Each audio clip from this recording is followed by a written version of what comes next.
What's the matter, kids? Afraid to get a little dirty?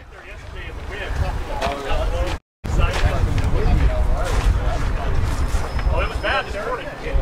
First one. Like when there's no wind, I was just about getting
Yo, everybody!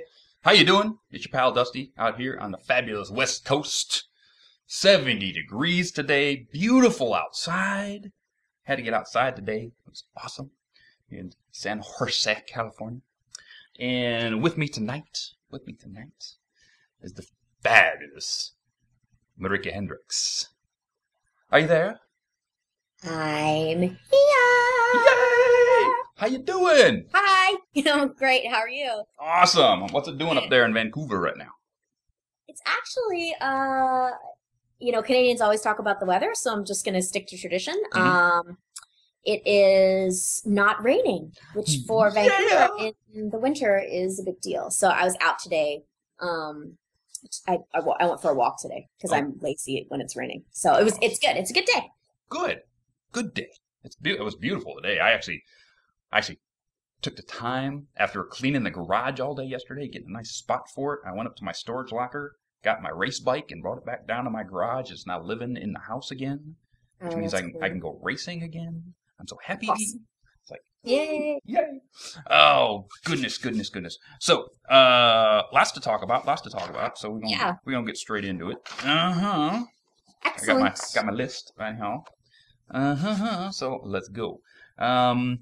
In some of your previous work, especially with Black Lagoon, Yes. you swear like a longshoreman. I do. In that thing. Was that a job or therapy for you while you were doing that? It's definitely, I look at all my work as an actor, whether it's voice work or whatever, as definitely as a job. Mm-hmm. Therapy, I feel, for me, if I was to focus on myself and to think of my work as therapy, Mm-hmm. for me that doesn't do the show, the storyline, or the character justice. Okay. I feel a responsibility to the character, and I take myself out of the equation. Uh-huh. So therapy, no. Is it rewarding and awesome and fun? Absolutely. Oh, I get that. It's interesting because I get that question quite a lot because I think some of the characters I've played have been very, they say whatever they want. Mm-hmm. And that can be very, as a person on some level, very fun to do and very, what's the word I'm looking for? Not enlightening. Anyways, but no, I don't look at my work like that. Ah, okay.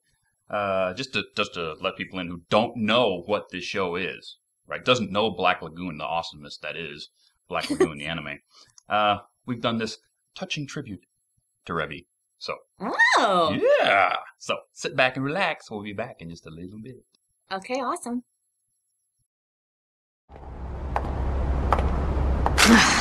Buy some apples. Brains, the only we're not dead right now is because, for some reason, that war maniac put her gun away. Or maybe it was God's grace or your great sense of humor. Yeah, I agreed to be your gun while we were here, but this is I could protect you through the Alamo, but it's just not possible to protect a guy who's trying so damn hard to get killed all the time. Are you mad? Not even close! I'm Yay! Anyone but you, this would have been a bloodbath! Revy. It's like Revy is like hyped up on coffee and speed at the same time. Almost the episodes that I've seen. Yeah, Revy's a really very interesting, shall we say, person. Yeah. How much fun was it in like the room when you were doing that character? I mean, I'm sure did you do it like with a group cast, or was it done solo?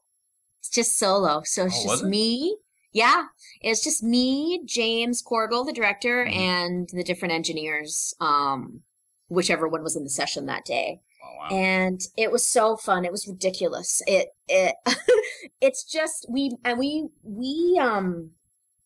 re-scripted several lines. Like per show, I came up with, or James would come up with a rewrite to make it even more disgusting or appalling or absolutely inappropriate. We came up with a bunch of stuff. Oh wow. That is it was awesome. It was so much fun. That is awesome.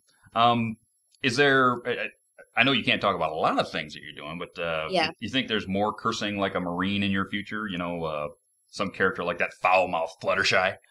I would hope so. Foul-mouthed Fluttershy. I would hope so. I would absolutely hope so. You know, if Black Lagoon went on from now until I was like 80, I would love it. Well, we know that they've done two. Well, there's the first series, which was what, 12 episodes? I always forget how many episodes, but it was a short season. A short season, and then you had the second season. So is a third season in the works we don't know about? I don't know. I mean, I know they've done it in like Japan, right? There's the OVA something. OVA. OVA. Yep. So I don't know. We'll have to see. Yep. We need some of that back. Let's see. Okay, I'm looking. Let's see. I'm looking for the next thing. Okay, we're gonna talk. We're gonna go back to Transformers. Okay. You actually were in Transformers. Also, I was Transformers Cybertron. Cybertron, yeah, and you played Thunderblast. Yeah, that's right. Oh my God, there she is. That's her right there. How take the epicness that is Transformers fandom, right? And then you've got Pony, which is what's going on right now. Give us a contrast and compare between, them and us. What's it like? One of the things that I find so unique about, the My Little Pony fandom, the Brony phenomenon, is how genuinely sweet and generous and really positive joyfulness that people exude and that they get from watching the show. It's amazing. That's not to say that the people who watch anime, specifically in this case we're talking about Transformers, aren't positive people. But there's this spirit that comes out of the people that are the My Little Pony fans that is quite unique, I think. That's, to me, the difference. Everybody, whenever I've gone to conventions and stuff, people are really positive and very kind. But the ante is like upped a little bit in the energy of My Little Pony fans, for sure. Cool. I for one myself just love to come home from work and sit down to dinner with Carradine, and we just put on Pony. We got the big TV right here. We got the dining room over there, and we just sit down and go bonk, and we watch.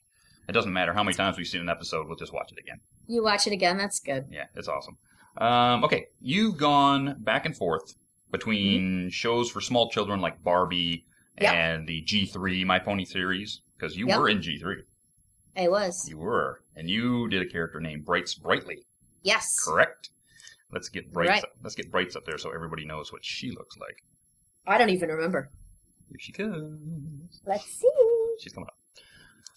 But you've done... Oh my God, that's so cute. Yes. So you've done all of that kitty stuff. And then you've gone back to shows like Black Lagoon and Mobile Suit Gundam.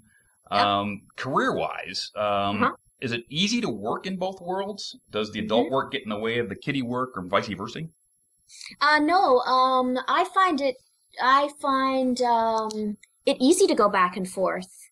I think, partly when you have a really well-written series, which 99% of the time, maybe even 100% of the time, the writing is so good on shows that it's easy to just sink yourself into the character and the storyline. So I don't feel for myself a difference between doing Saturday morning cartoons and then sliding back to swearing my face off as Revy. They're all performances that I find motivation for, and so that's a similar process through the whole thing. Ah, okay. I know that it's shocking sometimes, when people are like, "Oh my God, that's you and that, and then that's you and that." I knew it was you the minute I watched. Rob Bob said, "Dude, you got to go watch this series. Go watch Black Lagoon. You're gonna love it. She's in it." It's like, what? She's in it, and all of a sudden it's like Revy just opens her mouth. Whoop, that's Maryke. Because she sounds a lot like Gilda. Yes, she does, absolutely. A lot like Gilda without the swearing. Yep. So it's like, and you did Black Lagoon a little bit before Gilda came up, right? Oh, yes, quite a long time actually before Gilda, and the My Little Pony thing for sure. Couple of years at least. Yeah, that's what my notes are saying. At least 2 years. At a recent convention, yes. You had some thoughts on whether Gilda should be redeemed. Yeah. Care to share those thoughts one more time? I was like, I don't necessarily think she needs to be redeemed. It would be awesome if that's what they wrote. I mean, I certainly would happily come into the studio and record that. And it would be interesting to see the way that they would choose to redeem her. But if she never is redeemed, that won't diminish her in my mind. I'm seeing that picture. That's awesome. That doesn't, diminish her for me, because ultimately, I have to just commit myself to who she was in the moment. I can't make allowances for her behavior when I'm playing her. Mm-hmm. So it doesn't matter to me if she's redeemed or not. I don't know if that makes any sense, but I can't go into the studio and say, "Oh, well, I better be a little bit nice on this part, and maybe I shouldn't yell quite as loud when I'm yelling at Fluttershy," because that's not the point of who she was in that moment on that show. Right. So if they come back and write her a little differently, you'd go ahead and play her a little differently. Yeah, absolutely. Okay, cool. Let's see. Going into we dig deep on this show. Deep. Awesome. On this show. You graduated with a crazy high grade point average. Crazy high. And how did you do that while maintaining your acting career? How did you do that? Quite honestly, that's a great question. Because I have conversations with people all the time about this particular thing. Mm-hmm. First being, I went to school part-time in the evenings, so I wasn't ever handling a full load of credits or courses. So, sometimes I'd have 3 classes a week. Other times I'd have 2 classes a week.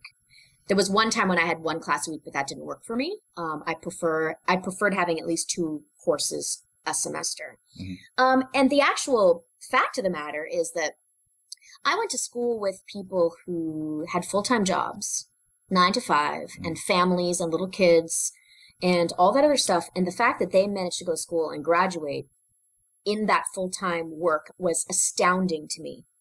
And really, as a voice actor, especially as a voice actor, it would have been more difficult for me if I'd been doing theater or film and television. You're on set in film and television for 16 hours. Mm-hmm. I can do a voiceover gig and be done in 4 hours or less, because that's as long as they can keep you without paying you overtime. Or if I'm going to do a radio commercial, I can be done in half an hour. And so even if I have a gig every day in the week, mm-hmm. which is not always true, sometimes you work once a week, sometimes you go 2 or 3 weeks without having a gig. I had a ton of time to do my homework. And, as you get further and further up in education, mm-hmm. it really is about the amount of time that you're willing to put in and how hard you're willing to work, not necessarily about how smart you are. That doesn't mean to say that I think I'm a dummy, because I'm not a dummy. Mm-hmm. But I think that if a good portion of people had as much time as I did to do their homework and study and not have to worry about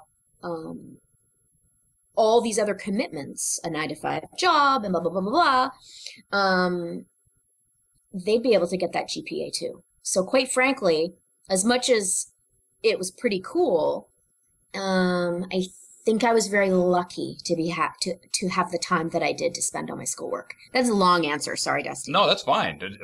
We like long answers around here because now all the people who are watching this, all the kids who were in college, wink, wink, nudge, nudge, all you guys out there, just got a great piece of advice. Spend more time studying and you'll get better grades. Yeah, I mean, amazing. You know, it seems fairly obvious, but really and truly, it's about the amount of time that you're willing to put in. And once I got my first A, the first thing that I, handed in or whatever, that first term, that first semester, then I was like, okay, I cannot get any lower than this. Yeah. I had, when I went to college in 1987, yes, I'm old. No, you're not. I went to my first creative writing class, and I hated it. I hated it with a passion. I did not think I was a good writer. I thought my grammar stunk. I thought everything bad because I came out of this 2-bit high school in backwater Michigan. And I didn't think I was going to do well, and I didn't want to do the assignments. And finally, I just sat. He gave me this really juicy piece. He said, "Write about what you know. Write, 5 pages about something that you know." It's like, oh, so it's up to me. Yeah, okay. So I wrote a 10-page paper on football practice. That's awesome. Because basically that was my life at the time, was college football. So I wrote a 10-page paper. So I doubled it up, wrote it, and I ended up getting a B+ on it. And from that point on, it was like, wow, maybe I'm creative. Maybe I can do this. Maybe putting some more time into something I really like is worth it. So I would say it is worth it. It absolutely is worth it. And one of the things that I know how to do in this life is work hard, and that's it. Yep. If it can get instilled in you working hard when you're young, then it'll carry you through most of your life. I think so too. Yep. Next question. Who are your voice acting heroes? I don't really have a ton of heroes, but there are some people that, and they work here in Vancouver, who I just, every time they open their mouths in the studio, I'm just like, they are brilliant. And one of them's Tabitha St. Germain, who is, in my estimation, a total genius. Everything she does is so incredible. And I love being in the studio with her, working with her, listening to the things that she comes up with. They're just amazing. And then Brian Drummond is someone whom I absolutely love as well. He's so flexible and so creative, but he's such an ordinary guy, and that is a compliment from me. I love just ordinary folks, and he just is that. And so those are two people that I think are fabulous. I mean, there's a lot of other people that I work with that are totally fabulous. And then, there's people that work in Hollywood that I just think are amazing, like Tom Kenny and Tara Strong, I think is incredible too. Billy West. Oh, Billy, yeah, Billy West is amazing. Yeah. Just so versatile. And so, you can't tell who they are from character. One of the guys I really look up to is Mark Hamill. Yeah, he's great too. Look what he's done. I mean, he could have had, Luke Skywalker hanging around his neck for his entire life. He sure could have. And what does he do now? He does Joker. Yep. And one of the best Jokers out there. That's like, dude, where'd you come up with that? That's awesome. Yeah, that's one of the great joys of voiceover, hey, is that you just, you can be that versatile, Yeah, that's awesome. What are the pros and cons of working in a home studio versus, say, the professional studio? I don't do a lot of work. I don't have an official home studio. Okay. I do have a microphone, a professional microphone, and a, music stand and speakers, and I run Pro Tools here at home. But my room isn't soundproof. So none of these none of the things that I do would be professional caliber. Okay. But what I can imagine is that I like to be in the studio working with other people. Mm-hmm. And so I like the, my biggest experience of working on my own is when you have to submit an audition via MP3. Okay. So you basically come up with stuff on your own, and then you send it off, and your agent sends it then to the client or the casting place or whatever. I like working with a director. I like somebody tweaking my performance so that I give them what they want, and that's a real challenge when you don't have anyone to bounce your characterizations off of. You don't have anybody to direct you and say, hey, how about this? Did you think about that? And you go, oh, no, I totally didn't. So that's what I like about working with other people, is the collaboration and the guidance that a good director gives you. Yeah, I've had that problem here when somebody wanted me to do some lines for a fan thing. It's like, oh, how do you want it? It's like, well, just do what you want. It's like, what? Tell me, what do you want? It's like, oh. Yeah. Well, that's the thing, is that, as creative people, we can come up with 100 million ways that you do it like I want. Yeah. Okay. Well, that wasn't what I wanted. Well, why didn't you tell me in the first place? Yeah. So that's definitely a challenge. I like working with a director. Yeah, I think working with other people would be way more fun. Mm-hmm. There was a convention here in San Jose in January, and one of my friends, the viewers have heard this story before, but one of my friends who works at a game company here in the Bay Area had brought his entire voice actor setup, his entire recording gig, right? Two professional microphones, everything, and scripts, and basically had a panel on voice acting. It's like, people come up and act. It's like, okay, so we get up there, and there's a guy playing a hero who's a horse, and I'm playing the evil chameleon who's got him captured and is going to peel his skin off. And I got to play this really evil doctor character. It was really cool. Yeah, sounds awesome. So much fun. I gotta get a copy of that. Who is the most bat poop crazy voice actor you have ever worked with? And any particular stories about that sport? Bat poop crazy voice actor that I've ever worked with. Huh. That's a good question. Quite frankly, the reason I'm having trouble coming up with somebody is because we're all bat. They're all Yes, as a matter of fact, all of you that I've met, it's like, I was thinking who you would come up with, because there's so many. There's like everybody's a little bit nuts, and they're nuts in different ways. Yeah. Like, they're nuts because they have like 400 voices talking to them in their heads, and I don't mean that in a flip way, but literal characters in their head. Yep. Or I don't know, like just really interesting types of people. That is for sure. I consider myself pretty bat poop crazy. From our week of talking on Skype, yeah, I'd have to admit that. Yep. Yes. Hello, Gilda, as you fly across the screen. Yes. Have you gotten a Gilda yet? Has somebody given you a Gilda yet? Nope. I have no, I don't have a Gilda, little figure. No, we have to fix that. We'll fix that. Okay. We'll get you a Gilda.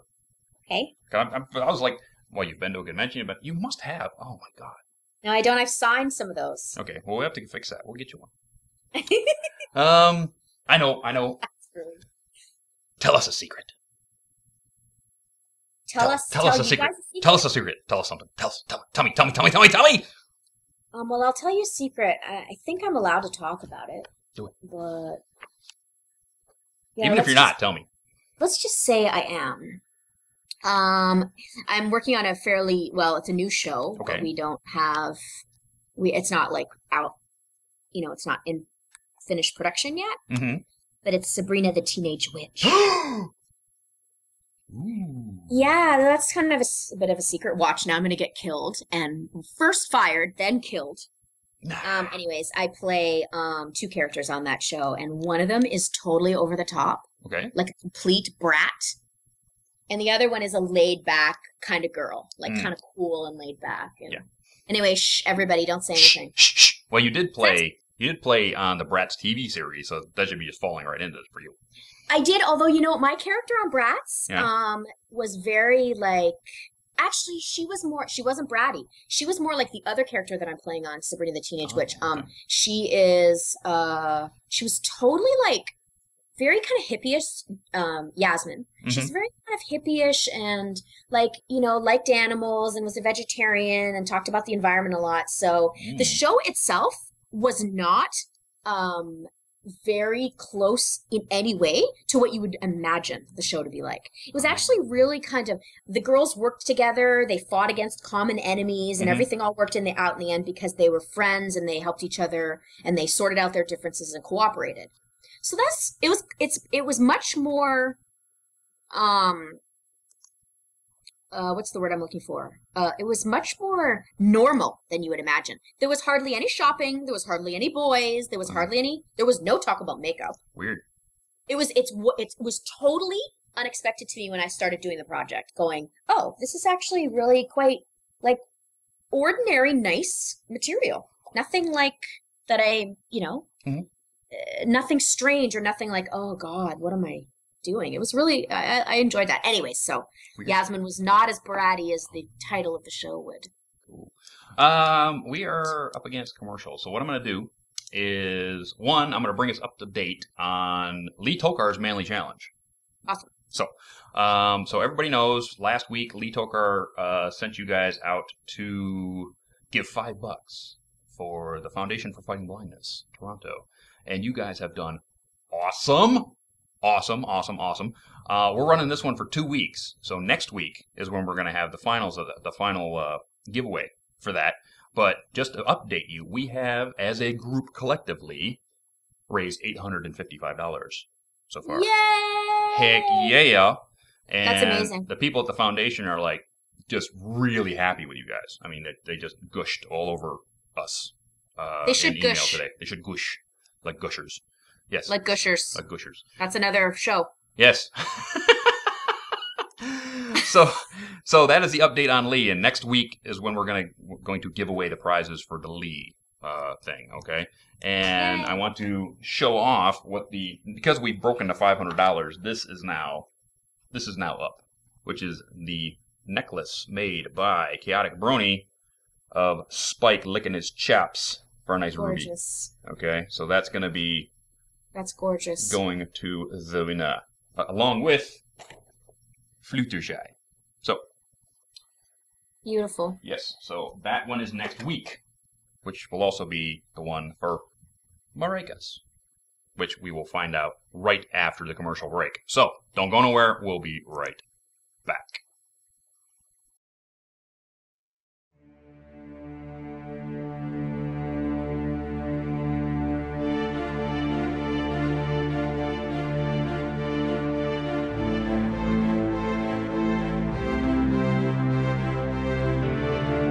From a skilled hand, chaos becomes harmony. Design becomes art. Dreams become reality.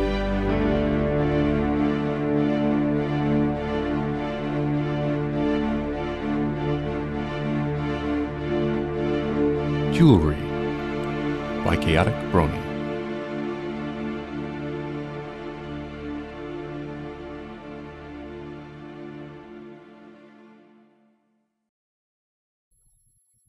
That's right. You can go to Chaotic Brony's DeviantArt account or his Etsy site and get in on his commission list. I think he's full up for this month, but next month is coming soon. So if there's a piece of jewelry that you want made, then I would talk to the man, because he can make it happen. He can make all your dreams come true. Talk to the man. Talk to the man. So, now that we're back, hey, Maryke. Hey, Dusty. This is your manly challenge. Yes. So, who is your charity? My charity is a shelter for homeless animals in Cincinnati, Ohio. Yes. Homeless Animal Rescue Team. Yep.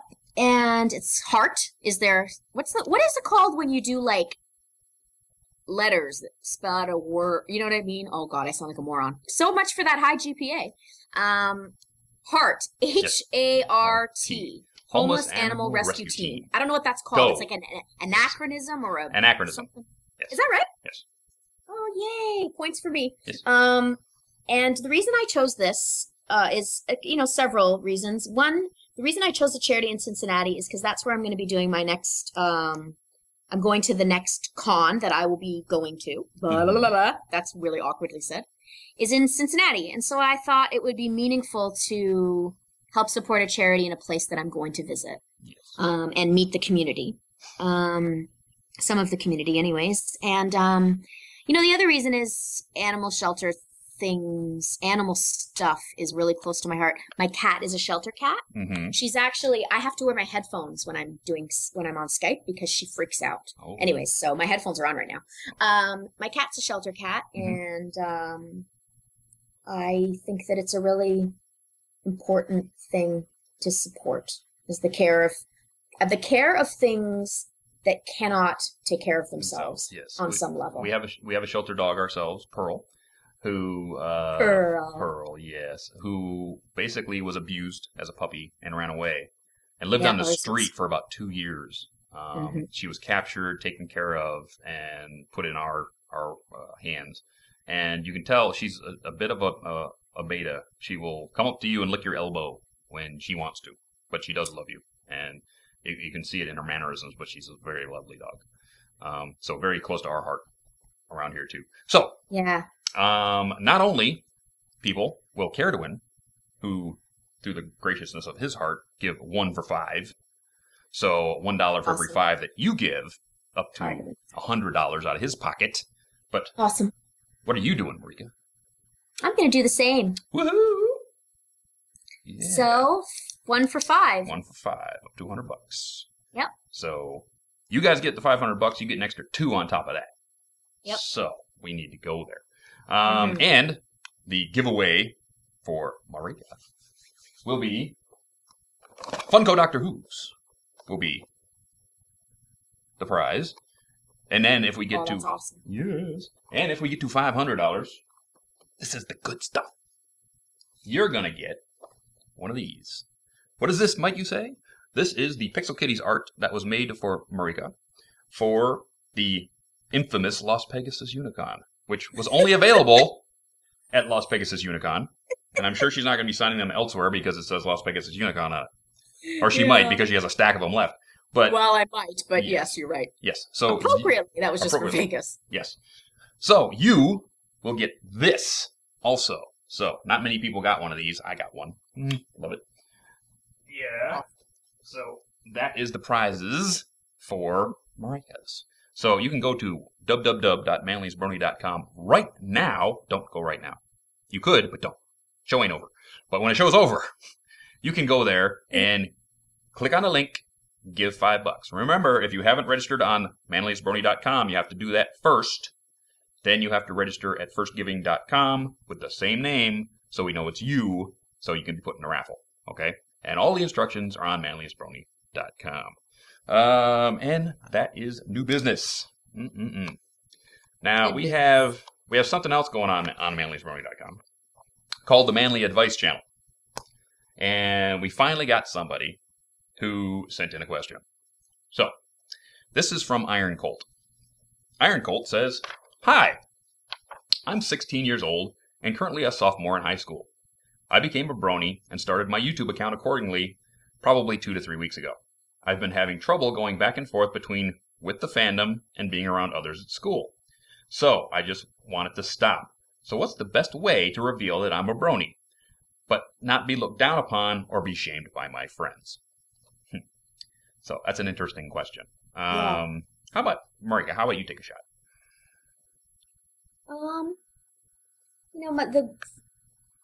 My first instinct is to say, if your friends are your friends, they should accept you for who you are. Yep. If you are a brony and love the show and enjoy talking to the other fans of the show and sharing your experiences and your likes and dislikes about the show and all that kind of stuff. Cool cup. Your friends should accept you for who you are. However, I think that on some level, that's a naive answer because it's not always the way the world works. No. So, if you are to express yourself at school and explain to people who you are, some of your friends may not accept that. And then you've got to find a way to move on. Yeah. The other possibilities that can happen is that somebody in your group of friends is feeling the same way and has just been waiting for an opportunity to express what they like. And there also might be people in your school that you don't know who have the same likes and dislikes as you. And you might be able to make some new friends by wearing your T-shirt to school, your Brony T-shirt, or whatever it is that you would how you would express yourself. And if people don't accept you for who you are, then seek out people who do.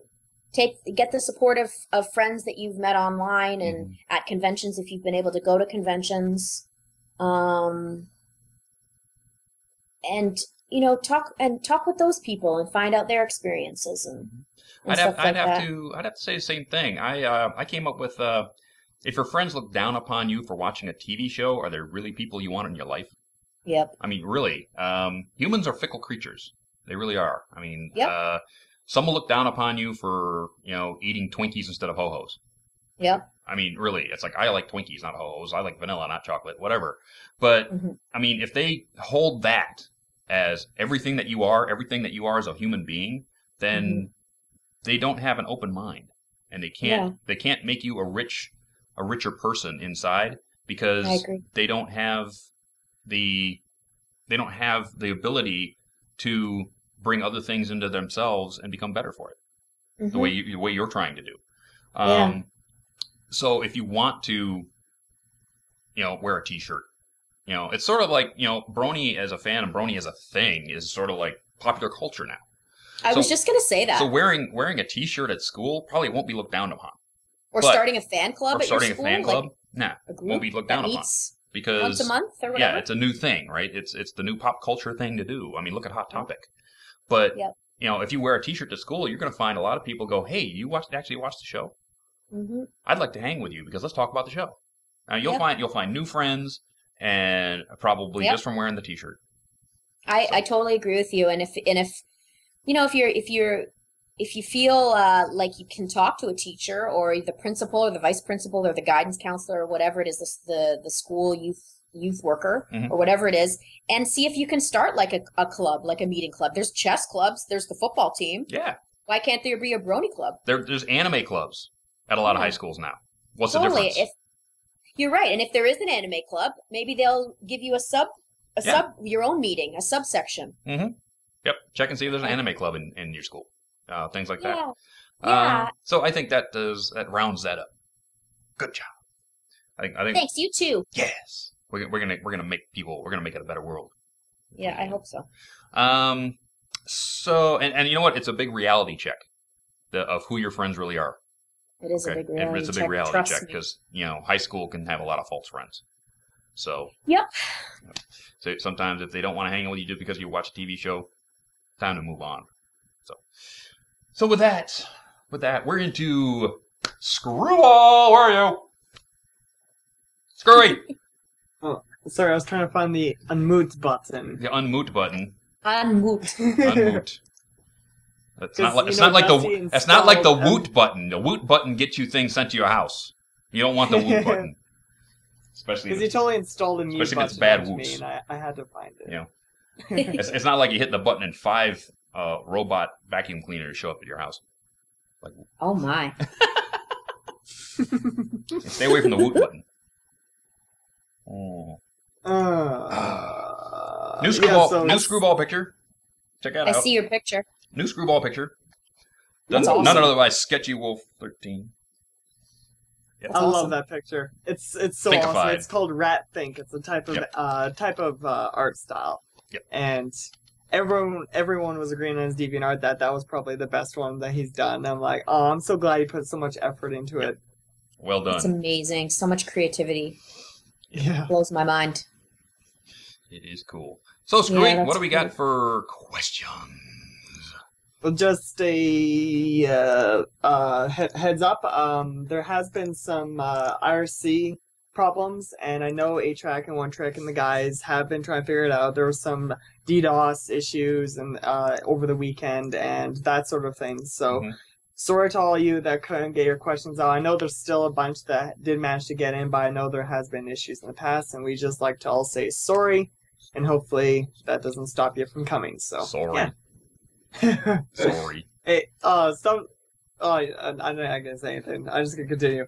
Oh. So I'll go right on to the questions. So this one is from, hope I say your name right, Maryke or something? Relikai! You know that name? Yes! Love Relikai. Oh. Nice.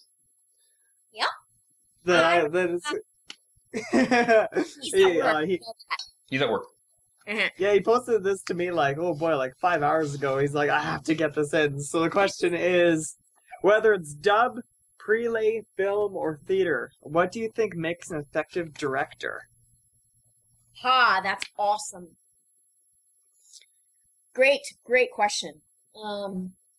What makes an effective director for me is the ability to pay attention to the story and honor the story above all else. And direct according to that story and that theme and that feel of that particular show. Another skill of the director is doing their homework. I know that sounds ridiculous, but preparation. Reading, doing research, if that particularly is useful in theater. Finding out what the time period is of what you're directing. But even just, for animation, you're not going to be getting that complicated. But, doing your research, figuring things out, what it might be like in a particular world or a particular country or a particular theme. Mm-hmm.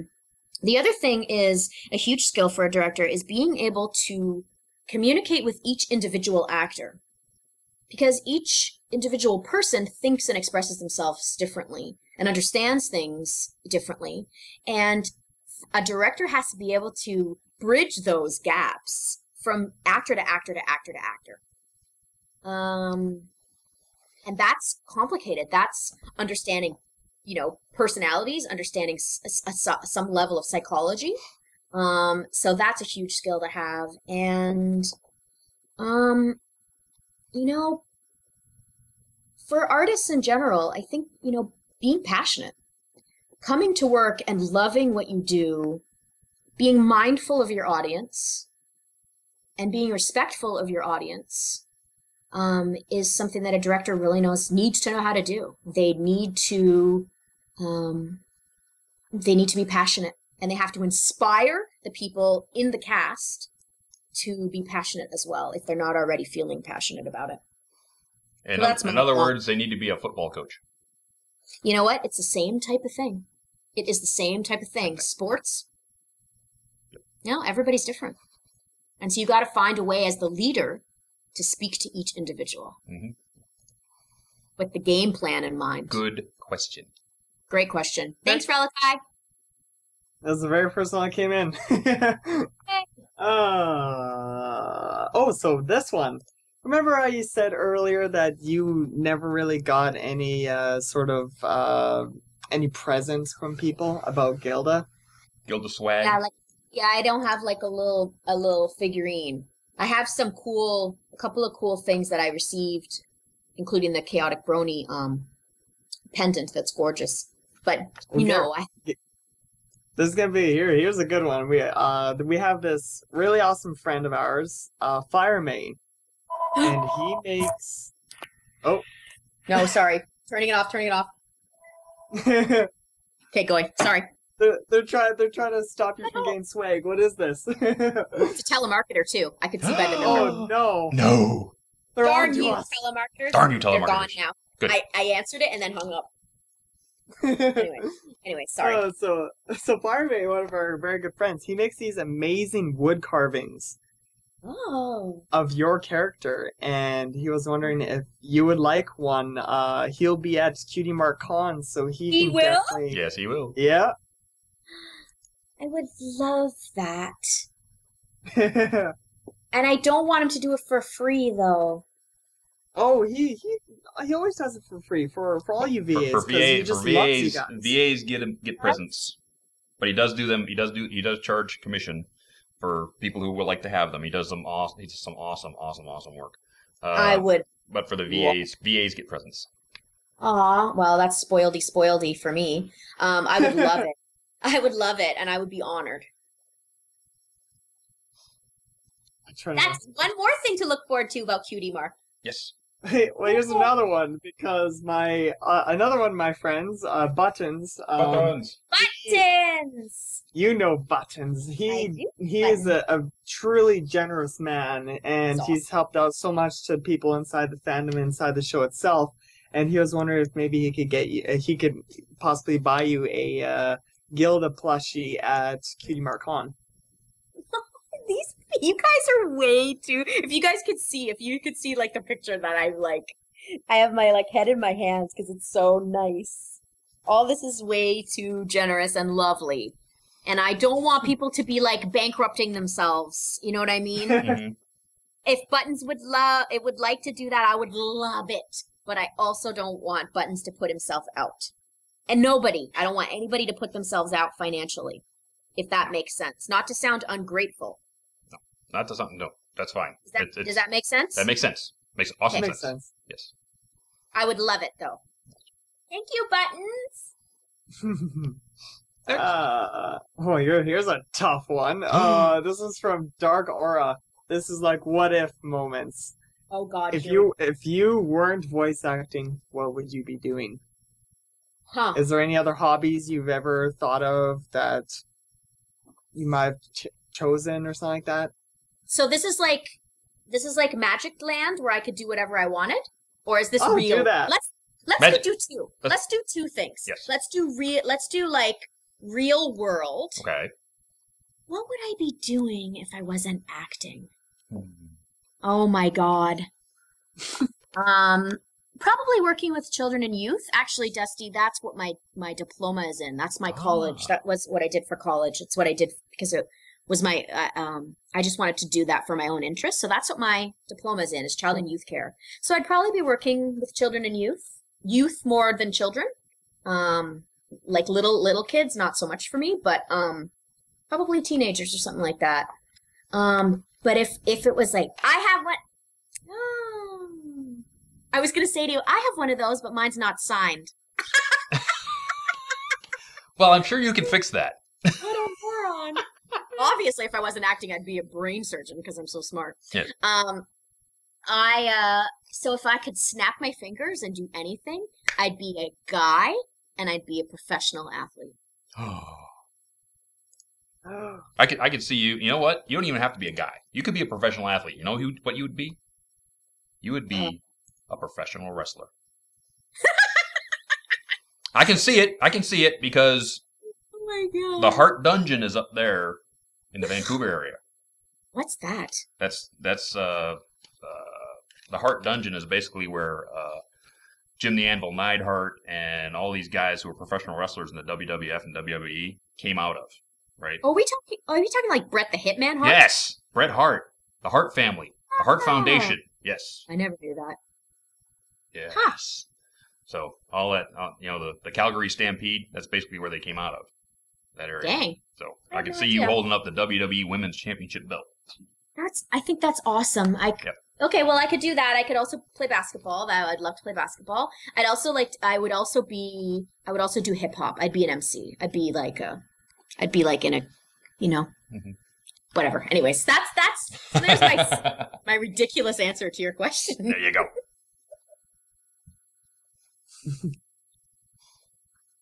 You got really good dreams.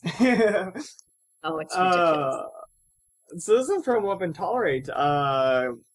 Question for you. Of course, everyone's noticed that you've done Revy from the anime Black Lagoon. Why did you decide to voice the same character Revy as Gilda in My Little Pony? Initially, when I first went in, when I did my audition and then I went in to record My Little Pony, I actually had a slightly different voice that I was using. But when we were in the session, it bumped up too much against Ashley Ball's character. And so we had to make some adjustments in the session. Mm-hmm. And we wanted her to sound a little bit lower in register.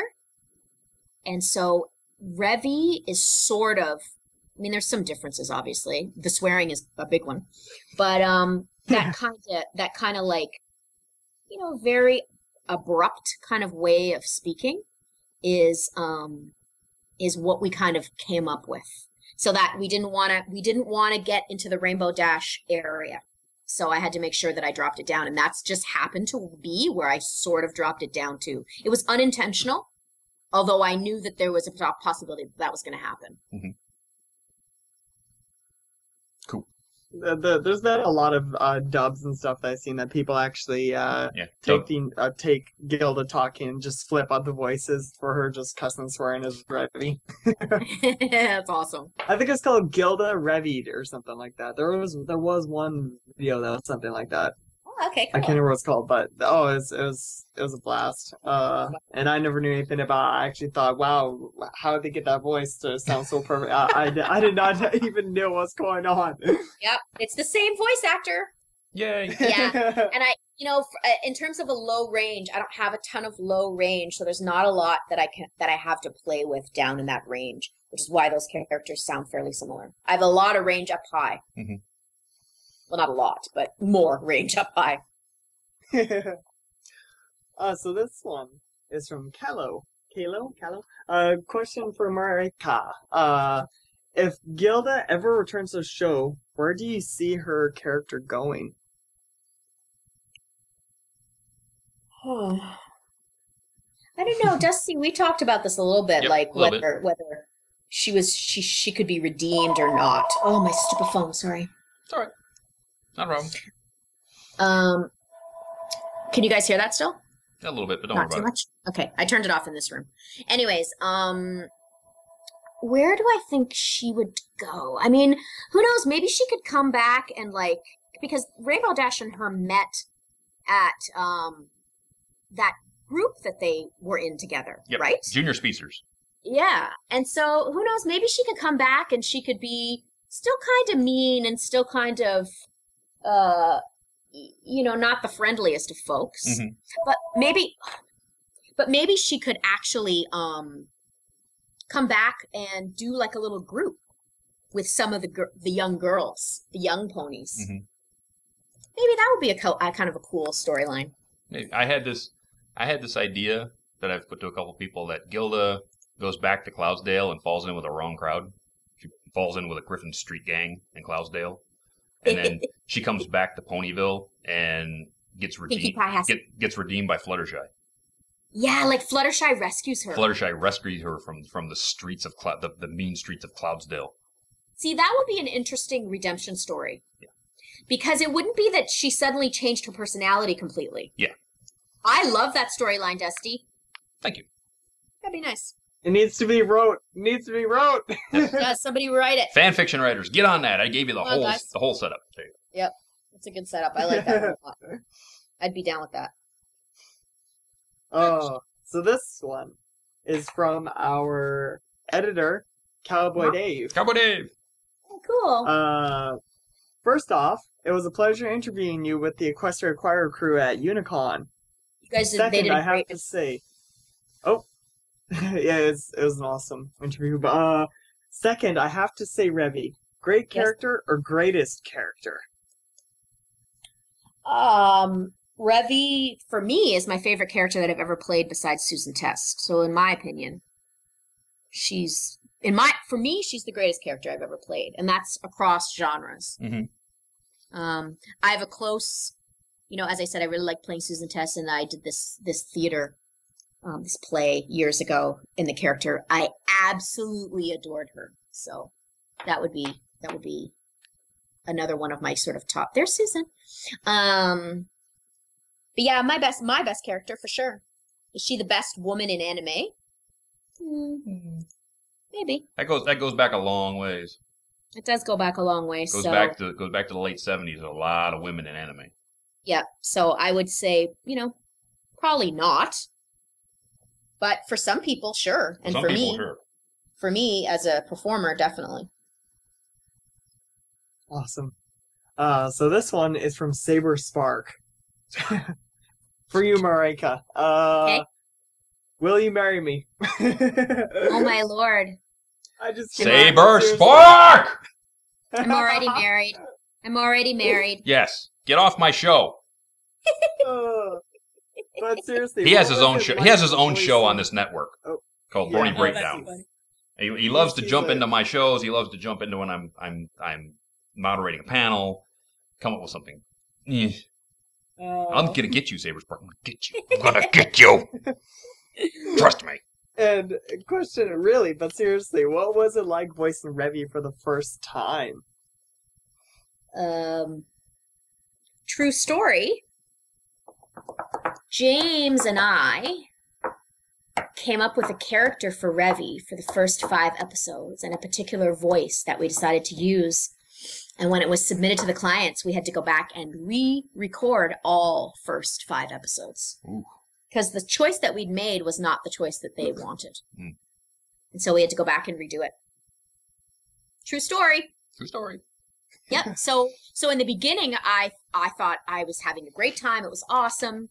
And then I was like, oh God, they're going to fire me. And then after we did that re-record, then it was back to just normal. And we moved on with the voice and the characterization that you hear on the DVDs and stuff. Yes. I still gotta find the Blu-ray set. It's really hard to come by in my part of Canada, so. Yeah, somebody I know, one of the, on Twitter we were talking about it one day, one of the guys, I forget his name, sorry, that's terrible, had said he just received his Blu-ray set. I think you can still get them on Amazon. Maybe it was Relikai. Maybe it was Relikai. Anyways, I don't remember. No, Blake Kimber or something. I think you can still get it on Amazon. Probably. Yeah, that's probably where I'm gonna have to end up going. Yeah, maybe so. Yeah. So this one is from Bladed Hearts. Okay. Was there a point in the recording process where you felt bad for yelling at Fluttershy or acting like a jerk, or did you enjoy it? I didn't feel bad at all. Not at all.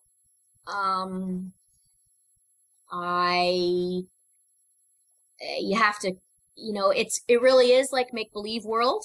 And so, it's not like Andrea and I, after that whole recording session, went out in the hall and scrapped it out. It's most definitely a character, and Andrea's playing a character.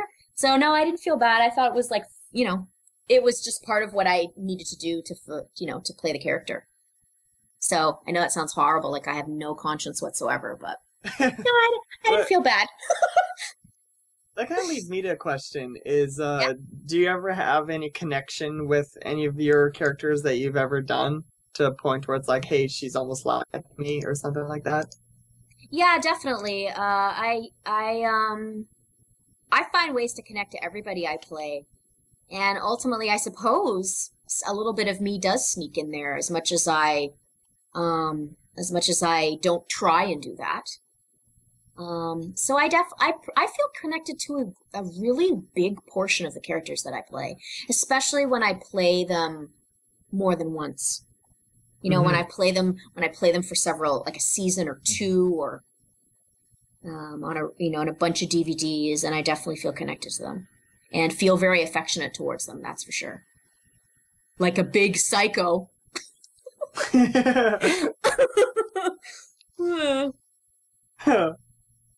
So that's awesome. So this one is from Screwloose. Question for the guy with the stash.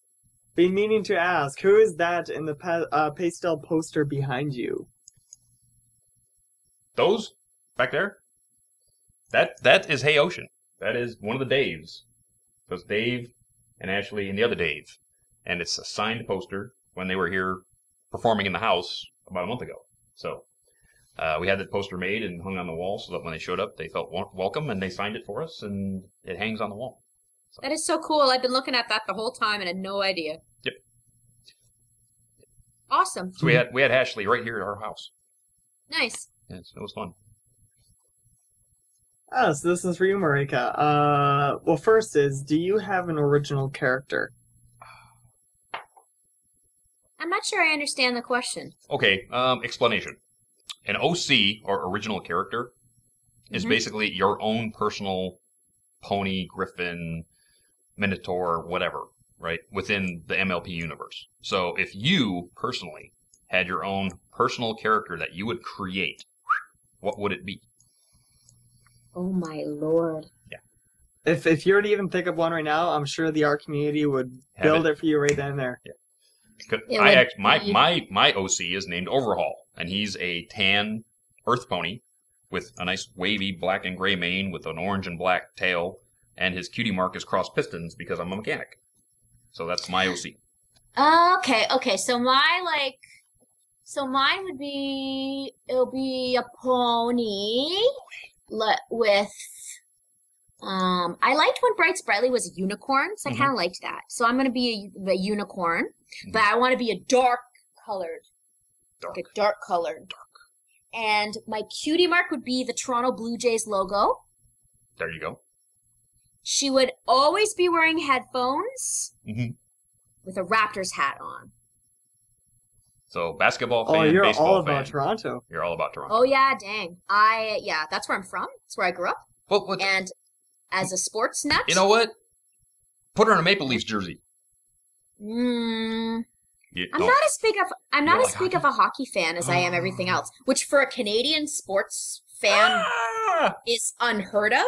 But hockey, I love hockey when there's not a bunch of fighting going on. Well, yeah. I hate the fighting. I think it's so irritating. Do I love watching like playoff hockey when everybody seems to be able to suddenly control themselves? Yes. Absolutely. Yeah. Do I love watching Olympic hockey where you're not allowed to do that whatsoever? Yes. But do I like watching people beat the crap out of each other on a regular basis? No. It's not something So that's one of the reasons why I'm not as big of a hockey fan as I am many other sports. Okay. You know what? Sorry. This is gonna work out for Screwloose pretty well. Screwloose, he does these patches, and it's like sewn made, really well done. Yep. And he can totally make your cutie mark, which is the Toronto Maple Leafs. No, Blue Jays. Blue Jays. I mean, Blue Jays. Sorry. Blue Jay logo. See, I'm not a sports person myself, so I get mixed up pretty easily. That's okay, but. really. Yes. He'll totally make you a patch for you. Oh my god, that was so cool. You're getting more swag by the minute. So awesome. Because I already feel like I have a bit of swag in terms of, because I have a Toronto Raptors hat that's signed by my favorite Raptor, who is Amir Johnson. Ooh, nice. So, nice. Yeah. Anyways.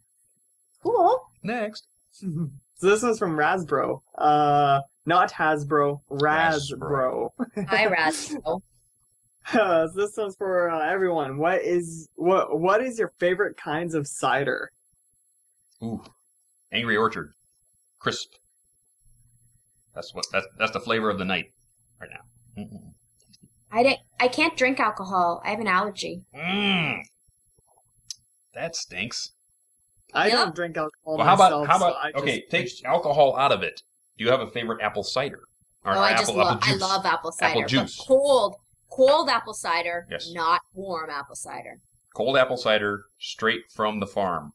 Yep, with maybe a little cinnamon stick stick in there. Yeah. Unfiltered. With nice juicy apple it's all bits cloudy. in it. Oh, yeah. Yeah. Whenever my family goes out sledding, we always have apple cider like cooked on a fire, and it's just yummy. So yum. Smells good too. Next to hot chocolate, apple cider is the next best hot beverage. Love that. Next. So this one's from BVM63. Oh boy, here's that question. Oh wait, where is that? Oh wait, no. Oh, I was mixing a bunch. Okay, here we go. Sorry, I was reading two at the exact same time somehow. From BMV. Do you Do you answer the telemarketers with your Revy's voice? Oh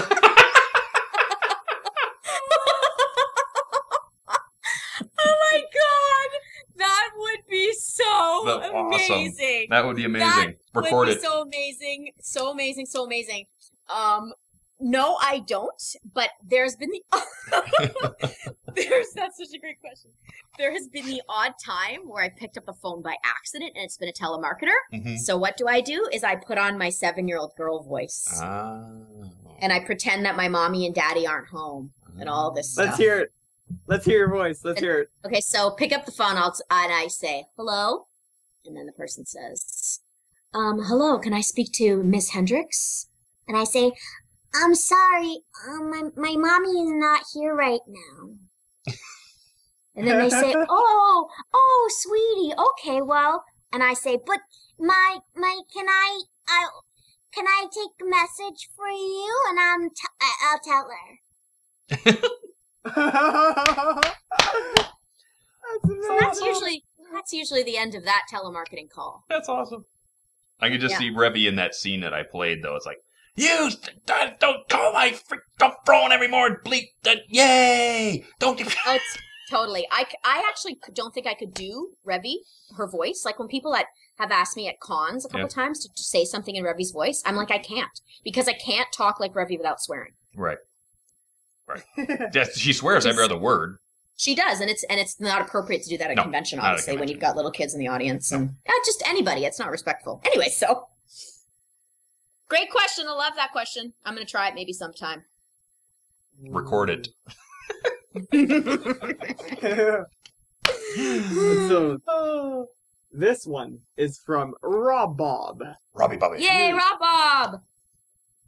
Yeah, you guys Finder of my cell phone. So the question is,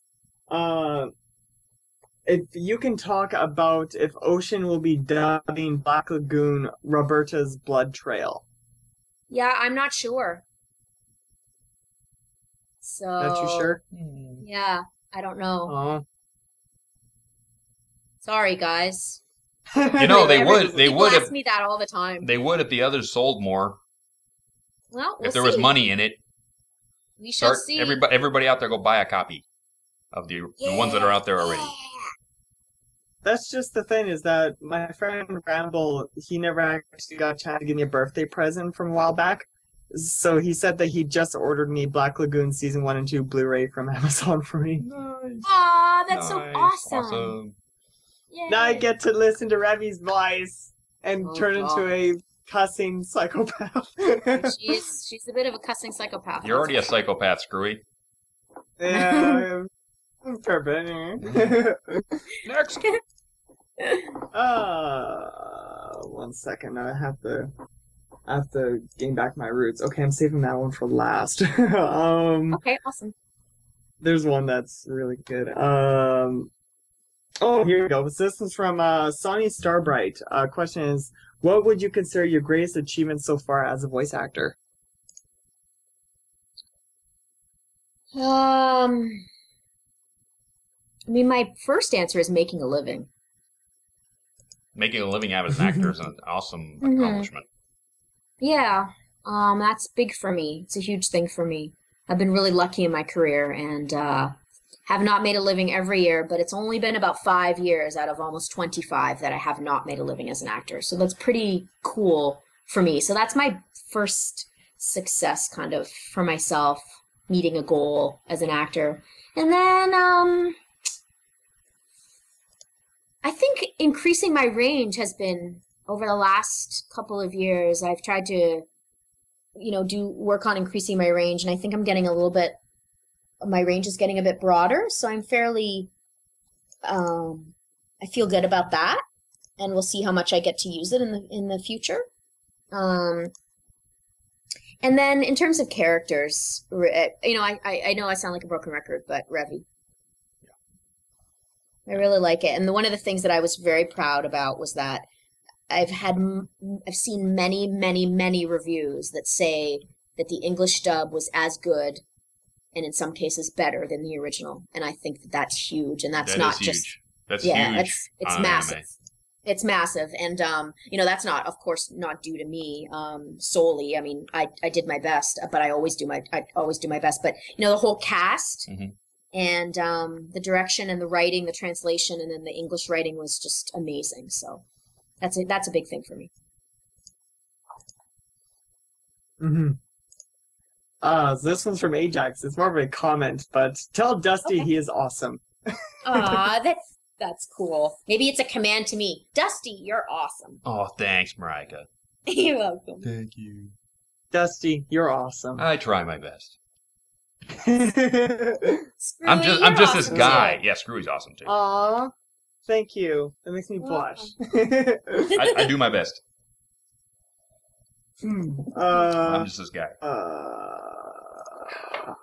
1 second. I'm trying to catch right back up to where I was. Oh, here we go. Here's the question from BMB63. Solar Empire or New Lunar Republic? Dusty, tell what it is. Okay. I have no idea what that means. Last year, Yes. we had a presidential election. In this Oh yeah. country. Okay. I followed it. We had a princess election where the incumbent, Princess Celestia, was trying to fend off Princess Luna for Princess of Equestria. So which political party are you a part of? Are you part of the Solar Empire? Are you part of the new Lunar Republic? Oh my God. Are you for monarchical tyranny? Are you for democratic? I'm for democratic everything. There you go. I think There that you would go. be my New answer. Lunar Republic. Who does Celestia belong to? The monarchy. Monarchy. Their monarchy. The tyranny. The tyranny of the monarchy. I sure like the way she sings. She does sing awesome. I have to give her that.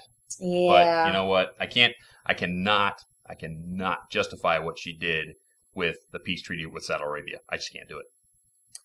We gave up too much to Saudi Arabia in that. Well, I will be democratic. I am democratic. There you go. Next election, 1,000 years from now, we're gonna win. Yes. Next. We're not gonna be alive by then. Oh well. Where'd I put it? Oh, here we go. So this one's from Love and Tolerate. Question for all: what is your favorite anime and why? Ooh. Most people know mine, but how about you, Maryke? Have you watched more than a lot of them? No. Ones you've done? Nope. I think it's ridiculous that I haven't, but the shameful answer is that I haven't watched a lot. I think sometimes, I don't know if you find this from voice actors, is that sometimes when you don't want to watch cartoons when you spent all day doing them.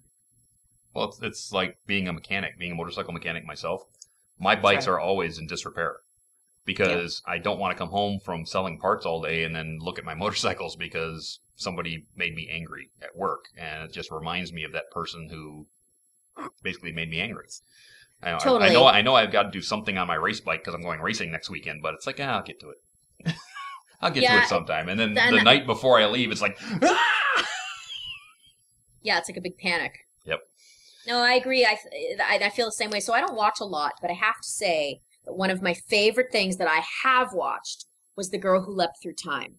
Ooh, good show. Was gorgeous. Good show. Absolutely gorgeous. Mine actually goes way back to the late 70s. Science Ninja Team Gatchaman, which in this country was cut up and called Battle of the Planets. It was called Wing Riders. It was called something else. But it was cut up like 2 or 3 different times. But the original was Science Ninja Team Gatchaman from Japan. And it is violent, and it is adult, and it's really well done. And for a 1970s anime, it was the very first one that ever had the 5 young person team up. It was the one that basically started the whole genre of, the young person team concept. So That's it was, awesome. Yeah, and it had the American dub had Casey Kasem in it, which was kind of cool. That is cool. Yeah. Nice. That sounds interesting. So this one. Oh, actually, my favorite anime. I still gotta get into Black Lagoon, but already the first episode really did sell me, and I can't wait to watch more. The only other anime I've ever actually watched is Dragon Ball Z, and that one just blew my mind, so I'd have to say that one. Nice. Jax would agree, because he's just as much of a, probably even more so of a DBZ fan than me, but yeah. Cool. So this is from Tavi. Question. If you could ever voice act for a video game character, who would you like to voice? Oh my god. That is a good question. I don't know the answer. Hold on a second. I'm gonna go over to our shelf. Oh, there you go. Where we have video games. Do some research. I'm gonna do some quick research because that's here we go.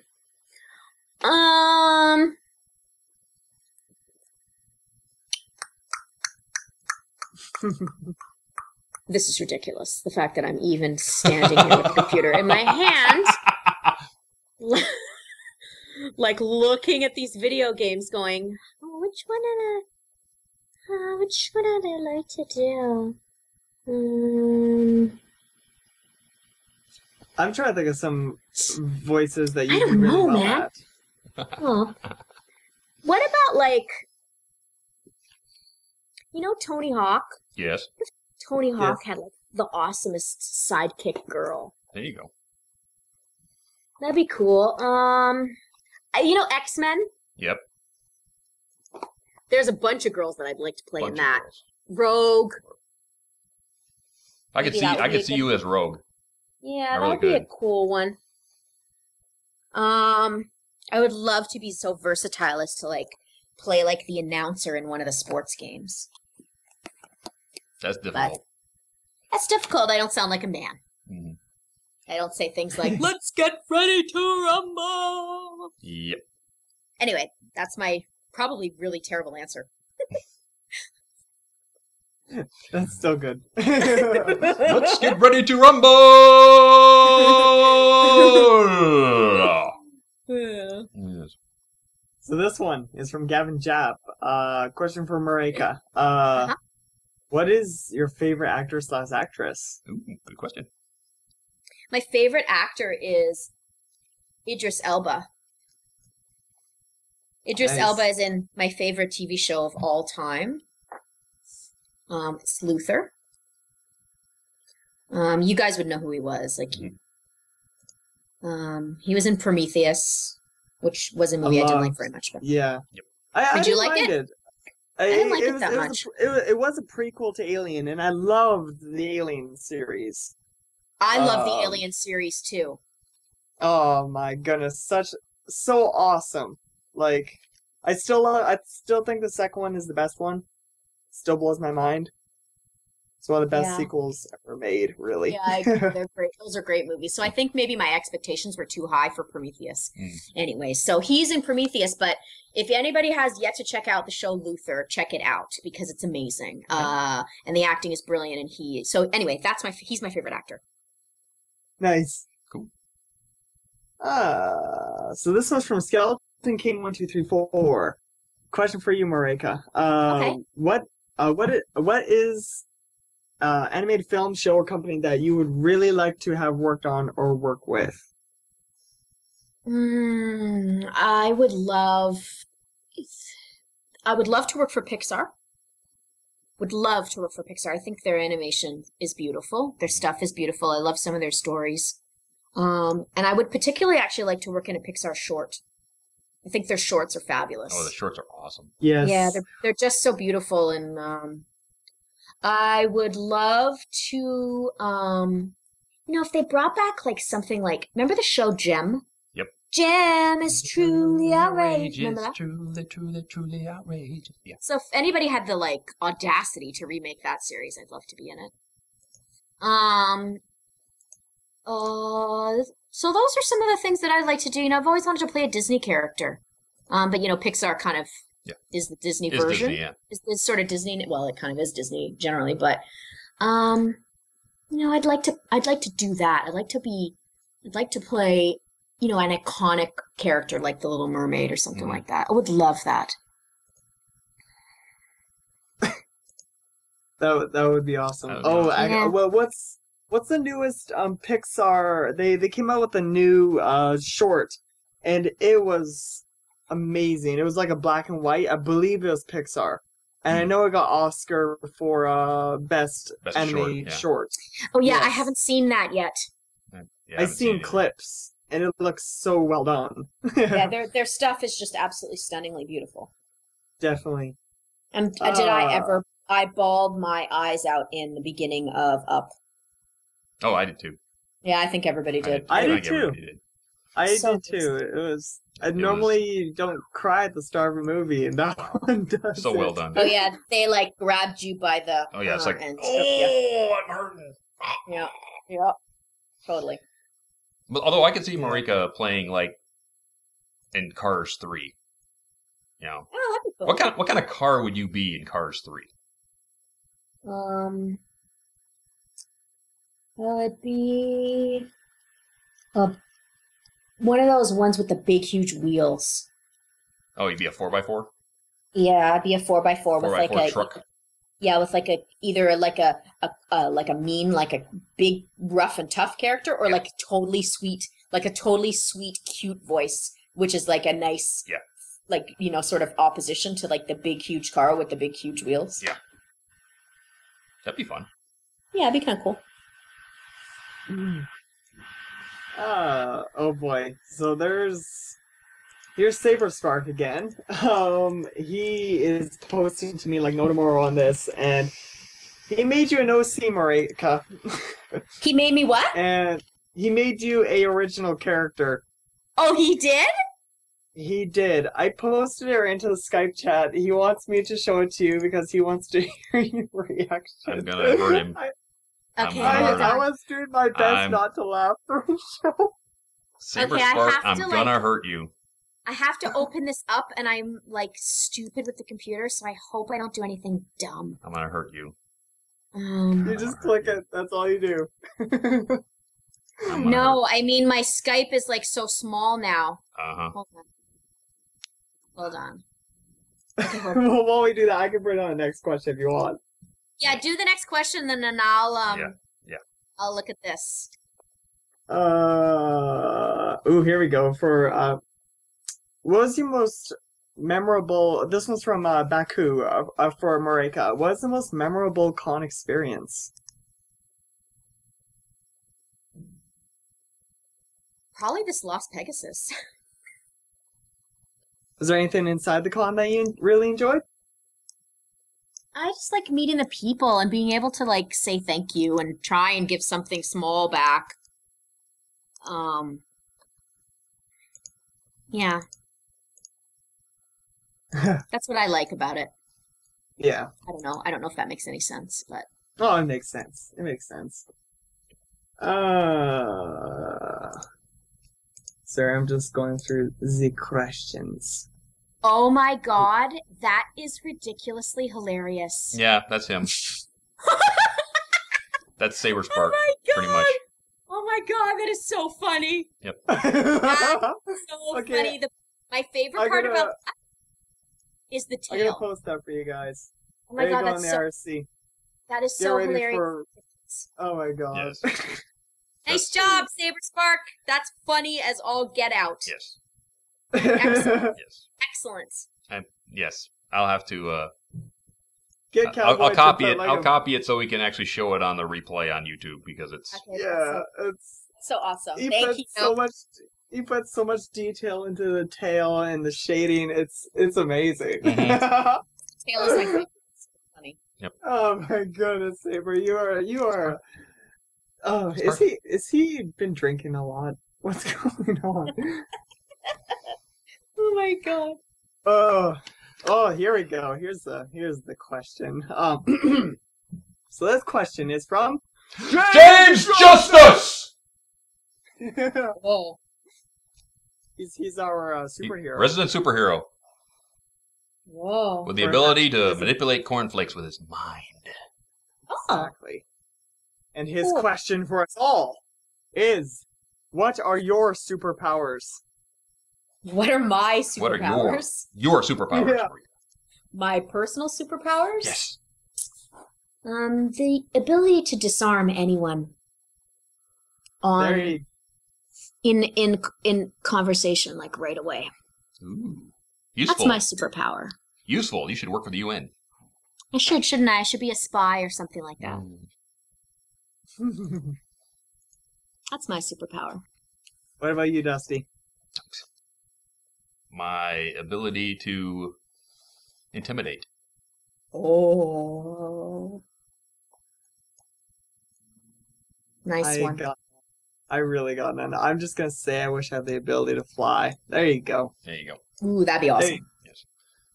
You You know what, Screwy? You know what, Screwy? We're right up against it. We're at the end of the show. I never noticed the time. It went by so quick. What the We're heck? right at the end of the show. We're at the end of the show? Yep. Unless you want to stay a little while longer. That's up to I you. can stay. I can stay. Hey, we're here then. Keep can it try rolling, this. Screwy. Keep it rolling. Okay. Let's keep it rolling. Okay. I was just about to ask that one question, but I'll keep that off farther if I can. Let's see here. This one's from yeah. Good, you made it last longer. I was depressed for a second. So this one's from EFN Pony 1285. It doesn't have the name, but question is for you, Maryke. What piece of merchandise would you like to see Gilda's face plastered on? A t-shirt. Well, we have plenty of those already. Oh, And a we got bike. plenty of those. A bike seat. A bike seat? Okay. Yeah. A bike seat. Bike seat. Interesting. And all the choice. people that are mad because she yelled at Fluttershy can get even. Can sit on her face. Sit on her face. Actually, that's maybe I should change my answer. Yeah. It's not very family friendly. Actually, my second in command, Caradwin, said that your superpower is to peel the flesh from the skull of a bad guy with a withering stream of profanity. That's totally right. Yeah. Oh my god. You know what? Actually, Gilda would make awesome like sheets. Yeah. Like a pillowcase. Pillowcase, and sheets. like a duvet cover. Sheet set. There you go. Get on it, Hasbro. We want a Gilda sheet set. Yeah. Yesterday. Make it Be careful happen. how you pronounce the word sheet. That's what I said. Sheet. I know. I'm just warning all those folks out there. Nice. Hi, Gilda. If you want a Gilda t-shirt, I'd suggest going to WeLoveFine.com. That's right, WeLoveFine.com. I've seen them. I've seen them. I think they're awesome. Mm-hmm. Gilda's face on the side of a plane would be awesome. Oh yeah, she put her on the tail. Yes. You know, like that's a piece of merchandise. That's a big piece of merchandise. Big piece of merchandise. Get on it, Air Canada. Oh, Hey. here we go. So Okay. this one's from Flare Runner. I don't know if I'm pretty sure you haven't heard of this one's from Flare Runner, but Okay. this one is more for everyone. Is how much is everyone looking forward to Double Rain Boom? Oh, loving it. Well, Rain Boom, please help me. Okay, Double Rain Boom is the very first fan-made episode. Oh ever. God, I that sounds so fabulous. I've always wanted to do like an actor-made episode. So this gentleman from Savannah College of Art and Design basically called up Hasbro and said, look, I need to do this thing for my senior project. Can I make an episode? And they said and yes. he got approval from my both God. Hasbro and DHX to make a fan-made episode, which will premiere at the end of this month. Oh my God, I'm looking forward to that. And it's got fan voice actors, it's got fan music, it's got animation made by the fans, and it's all done by the fans. Every last bit of it. That sounds incredible. Yes. Really looking forward to that. Yeah, me too, even though I didn't know about it until just now. Yes. Look up Double Rainbow. And now you're pumped. Yeah. Oh, yeah. It's Now coming I'm out pumped. soon. Mm-hmm. I can't remember the Awesome. exact date or if they Oh. posted a date, but I know it's soon. Caradwin It's came up with what he'd like to see Gilda's face on. Uh-oh. Ginsu knives with Gilda's face laser etched for preparing to weave fricassee. Ooh, these are such creative. That's so creative. Yes. That's why he's my writer. That's awesome. I love that. That's so creative.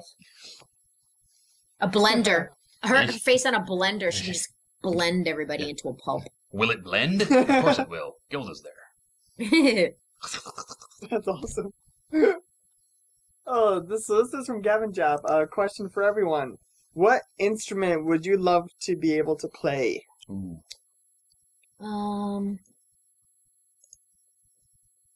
The drums. That's a good one. Yep, that's a good one. I would really like to be able to play guitar, but I can't because of my broken arm. Oh. So, yeah. Is it because it doesn't curl the same, like, as much as you need it to, like... Yeah. Basically, Yeah. I green twigged both forearm bones in high school playing football. Gross. And back in '84, they didn't go in and pin things. They just basically grabbed your arm and shoved it back into place. And hope for the best. Which was an absolute wonderful experience in my life. But, yeah, so you can God, see, ew. you turn your hand over like that, right? Mine does this. Oh, my. Yeah, so I can't turn my hand over to play certain notes. I'm I see. trying to pick up the bass, so I'd really, Aw. if I can learn to play bass, I'm up for that. That's awesome. My answer is kind of a cheat, but it's not really an instrument so much. I wish I could sing. Because I'm a huge... A lot of people say they wish I could fan. sing too. Oh, dun dun dun. Yeah. I'm a huge orchestra fan, so and there's a lot of music that even though it sings lyrics I don't even know the meaning of because it's a different language. I wish I could just sing with it, and then it's like, damn it, I feel terrible now. Yeah, I wish I could sing better, definitely. That'd be awesome. Yeah. That's what we need. sure. You know what? Next season we need Gilda back, and Gilda needs to have a song. Oh, it would be fun, actually. Yeah. If Gilda had a song, that'd be ridiculously fun. Gilda, you know what? I could see Gilda doing Iggy Pop. Yeah. Gilda doing a punk song. There you go. She's just screaming in a microphone. Oh my God, they have And to have a record that on Griffin day, right? have a Griffin punk band behind her, and she's got like these spiked wrist cuffs on, and she's like, yeah, I can see it. Wow, that'd be awesome. That would have to be on a Friday so that I didn't have to work the next day. Yeah. With the shredded vocal cords. Oh, so this one is from Some Blue Things. I know that there's been a lot of controversy behind the whole Equestria Girls coming out, but what does everyone think on the rumor of Spike being a dog in it? What? I think it's adorable. I thought it was I don't know if you've adorable. even heard of this, Maryke. No, I'm so obviously, as you guys are starting to understand, is how out of it I am. Equestria Girls is Hasbro's spin-off of My Little Pony, where the main six have become human. And they go to a human high school. And the latest rumor that just came out is that Spike gets turned into a dog for this. So he's not a dragon anymore, even though there's both Rainbow Dash and Fluttershy keep their wings, and Twilight Sparkle and Rarity keep their... do they horns or not? I don't remember in the art. But I'm not they're sure. still... Rarity and Twilight Sparkle are still magical. So it's like, why turn Spike into a dog? Why don't you just leave him a dragon? You know, it's like... You know what? They should make him a Komodo dragon. Like There you one of go. those, like a pet. Yeah, pet Komodo Like dragon. that, like type of a... But turning him into a dog, I didn't like it. I mean, I love dogs. I think they're Yeah. awesome. I love but dogs think you too, could- but I think you can come up with something a little bit more... better than that. Yeah. I think so. Like Mr. Horse. Nope. Didn't like it. So this one is from EFN Pony 9745. Question for all. Here's a hard one. DC superheroes or Marvel superheroes? Oh, God. That question. I plead the fifth. That's a difficult choice, actually.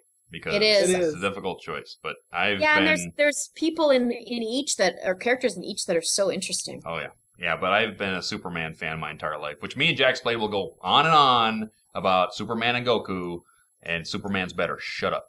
So, yeah. So I have to go DC because I'm a Superman junkie. But, you know. Superman is Canadian. Well, not the character itself, but made in Canada. Did you know that? Oh, yeah. I'd heard about that, like basketball. Yeah, that's true, too. Which And is hockey. bizarre. Is hockey really Canadian, or do we just like to say it is? Hockey came from Finland. It was actually Canadian. The story behind it is really long. I didn't Yeah, want it's to a get long, into convoluted that, story. Oh, okay. Yeah.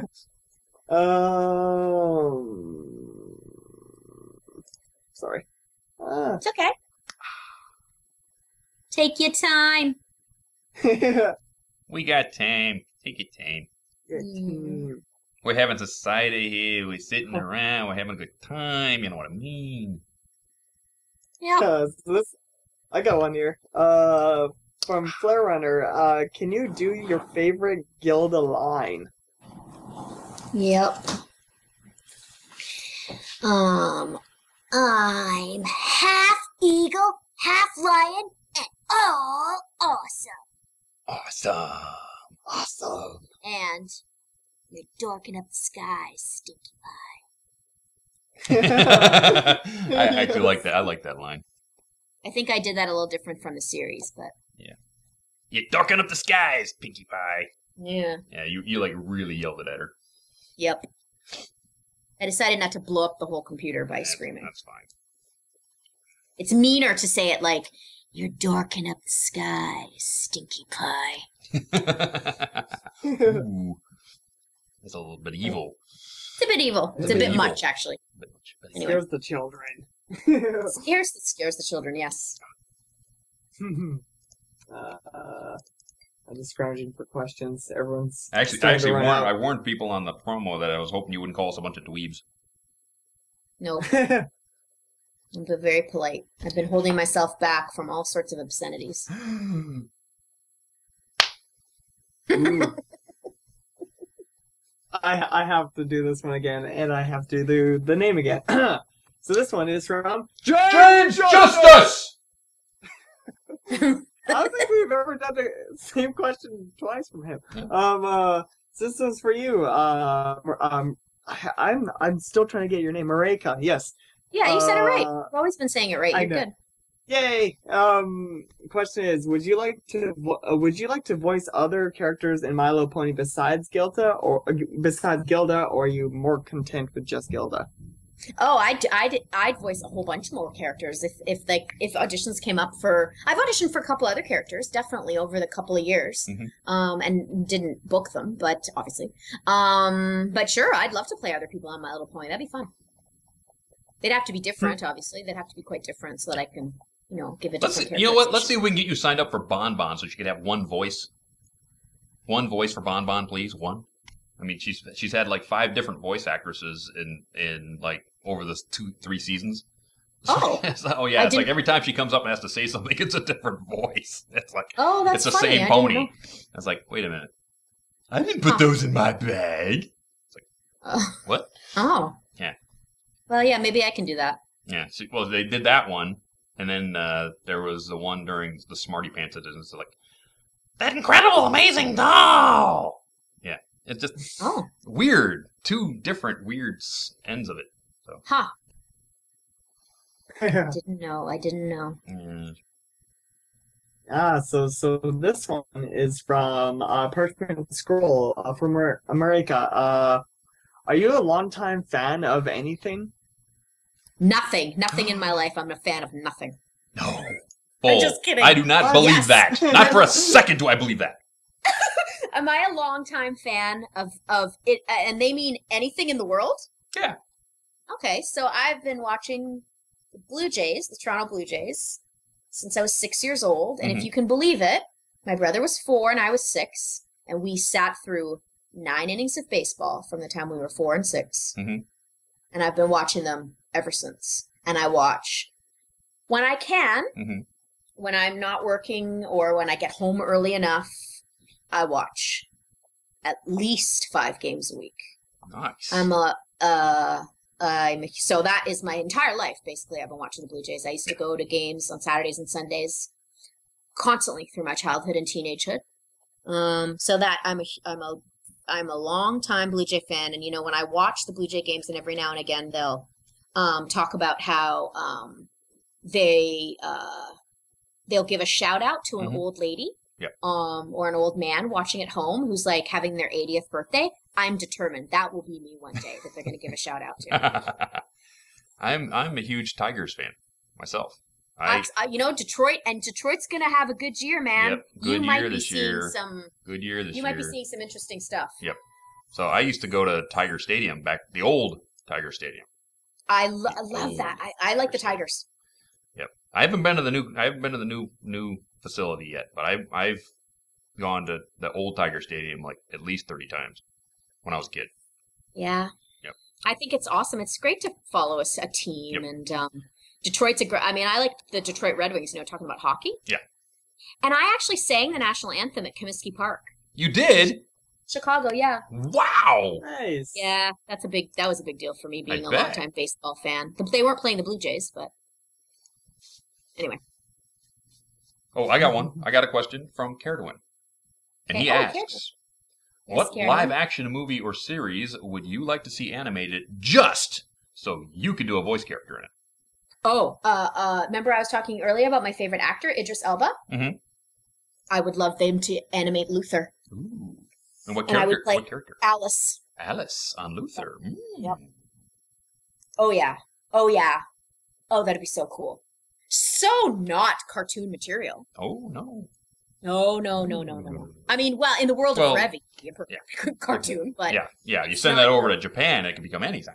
That's true. So that's what a live-action series, oh my God, I would die. I would also love them to do a cartoon version of The Wire, and I would love to be in that. That's my second favorite show of all time. Awesome. Next screen. Mm-hmm. So this is from Nathan Barlow. He makes these awesome pony posters and avatars, and he was wondering if you would like one. Yeah. I would love one, but I don't want to be greedy. Well, he usually does them for, he's done them for the Kiki and Ami Fund for Tara Strong. So he normally does them for charity. So I'm sure if he does, if he does say one for Gilda and has you sign it, then he could wrap it off for charity for Kiki. How's that? I think that sounds awesome. There we go.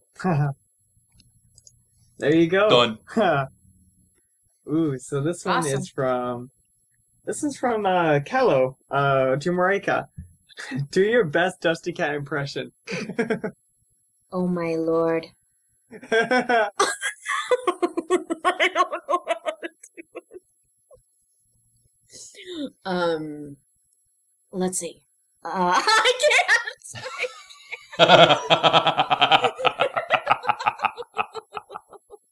I started. This actually might be even better than the impression. I'm sitting at my computer, and I put my hair up to my mouth to make a mustache for myself to see if I could get into character. To see if I could get into character. There you go. So I wish that you guys could see what I was doing. That's my best imitation of Dusty. Done. I'm trying to think of a catchphrase for you. You sound like, welcome to Stay Brony, my friends, or something. Welcome to Stay Brony, my friends. I don't think I have a catchphrase. Screw it. We need to work on my catchphrase. Yeah, get your catchphrase. Yep.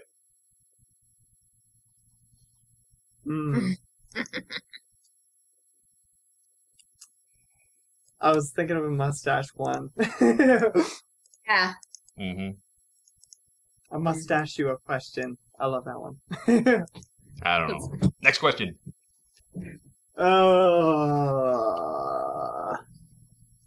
Okay, so this one's from Pencils. Maryke, I'm trying to see how to reword this. I'll just put exactly what he says. I'd like to ask Maryke if she feels like her Hearts dice have provided her any insight or benefit in her acting career. Did I think so. And as an actor, you really just got to put yourself in other people's shoes. And the more that you look at other people, you try and understand other people's lives. The phrase of like put yourself in their shoes is really applicable to being an actor. And the empathy and the feeling of mutual like respect that from doing school and most of the stuff that you're dealing with in terms of child and youth care, it's not often, or not always, but oftentimes is dealing with people in a crisis situation. And just having respect and understanding, trying to understand what their life has been like and meeting that person where they are. That's one of the things about Gilda that I'm always sort of talking about, is that I didn't make any excuses for her. She was who she was. Mm-hmm. She is who she is. Right. And I'm not going to apologize for that. Oh, and so that's some of the things that, my schooling gets, an understanding, a minor understanding that I have of some psychology is a good thing for an actor, I think. Mm-hmm. So this one is from Stormcloud. To all, what's your favorite TV show at the moment besides ponies? My favorite TV show is Ready to Laugh. Ready for everyone to be like, what the hell is wrong with you, Maryke? Judge Judy. It's not my very favorite, but it's one of my favorites. Really? It makes me laugh. For some reason, she makes me laugh so hard and so much. Wow. So anyways, that's one of my favorite shows. I like The Walking Dead. Mm-hmm. Good show. Good show. Yeah, it's a good show. I like it. What else do I like?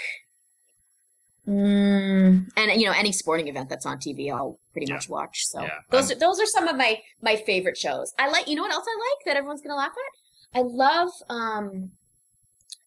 Survivor, because I still, all these years later, I like watching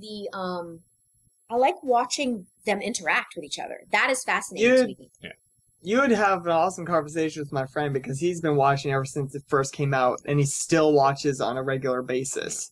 Yep, totally. It's ridiculous, but I do watch it. Anyway, so those are some shows, and there's some other ones that I know that I'm forgetting off the top of my head. It's like when someone says, do you have a good joke? You can remember a good million jokes when you're sitting at home by yourself, but when someone asks you for a joke, you can't remember them. Anyways. For me, because it's Supercross season, I'm watching Supercross. So Supercross on Saturdays I'm watching. But I really am looking forward to the return of Whose Line Is It Anyway? Which is rumored to be coming back.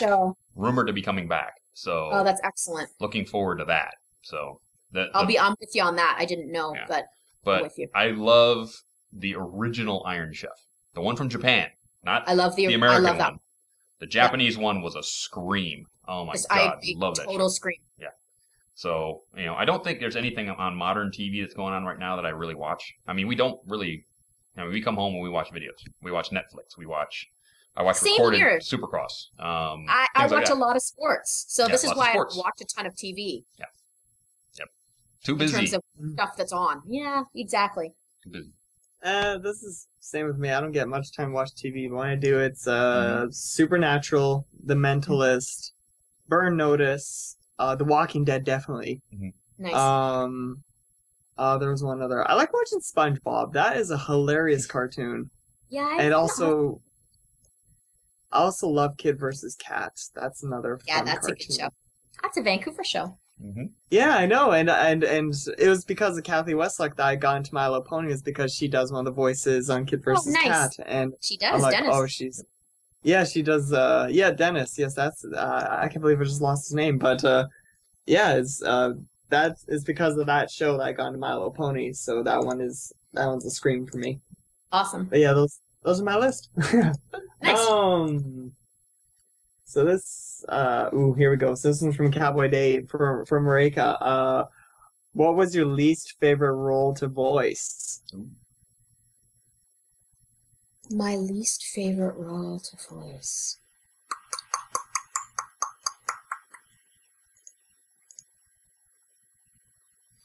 Huh.